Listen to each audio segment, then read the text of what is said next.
Primeiramente, que hoje em dia nós vivemos em um contexto chato, né? O que eu vou mencionar aqui não é nem para nós aqui, é para aqueles irmãozinhos chatos depois que vão dizer assim, o pastor falou que tem fama. A Bíblia diz em Atos 11 que a fama da igreja de Antioquia chegou até Jerusalém. Essa fama não é a fama de um contexto artístico, gospel. Existe um sucesso e uma fama dentro do contexto da vontade de Deus, tá? Então, só para deixar isso claro. Essa ideia do anonimato, não tem ninguém que é usado por Deus, isso por misericórdia, não é porque ninguém é bom, é porque Deus é bom, é porque Deus é misericordioso. Todos que Deus escolheu para um trabalho específico na obra de Deus, eles têm uma história. E esta história, ela não ocorre primeiramente em público. Essa história é no anonimato. Todos que Deus usa, que Deus usou e que Deus vai usar, eles têm uma história. E essa história é uma história no anonimato, com as cortinas fechadas. Essa história ninguém vê. E este lapso de história é o momento em que nós mais aprendemos com Deus. É o momento em que nós nos relacionamos mais com Deus. É o momento onde nós somos mais dependentes de Deus.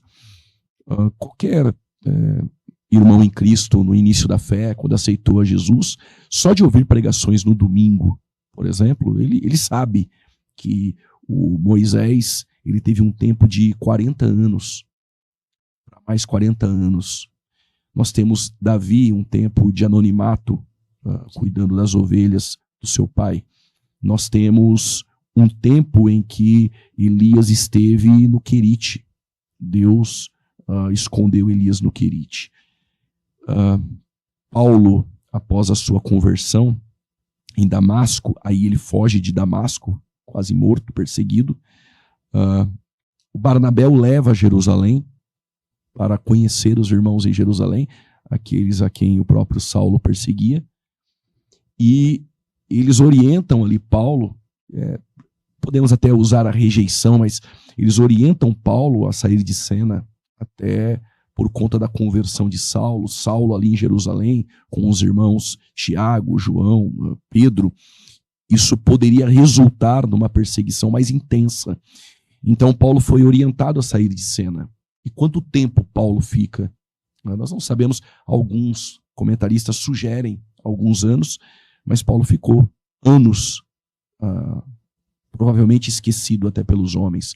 Mas quando a igreja de Antioquia é fundada, e o Barnabé vai dirigir a igreja de Antioquia, nomeado pela igreja em Jerusalém, a igreja sede em Jerusalém nomeou o pastor Barnabé, e o Barnabé depois ele vai buscar o Saulo.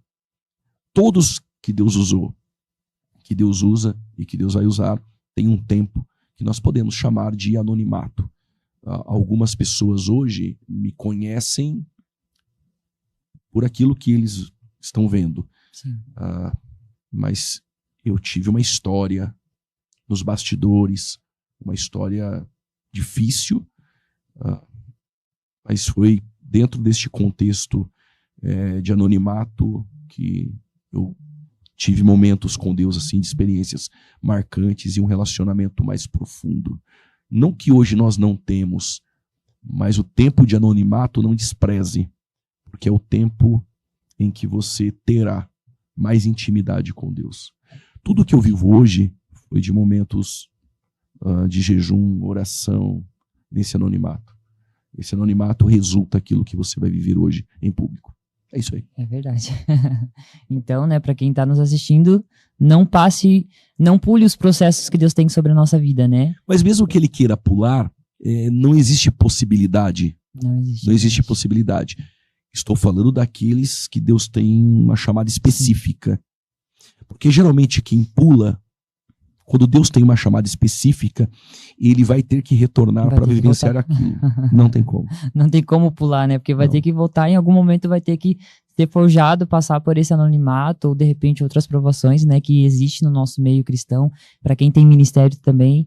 Independente se hoje você pular, amanhã Deus te faz retornar para o Não lugar tem como, que você vai ter que viver aquilo, vai porque ter aquele que tempo viver de aquilo. preparo, Exatamente. este tempo de preparo, é ele que vai te dar condições É para você verdade. viver aquilo que exatamente Deus quer.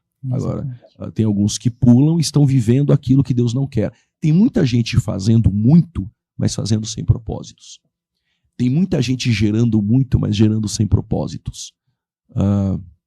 Se nós analisarmos hoje, no contexto em que nós vivemos, se você perguntar para 100 jovens, 99 quer ser pregador.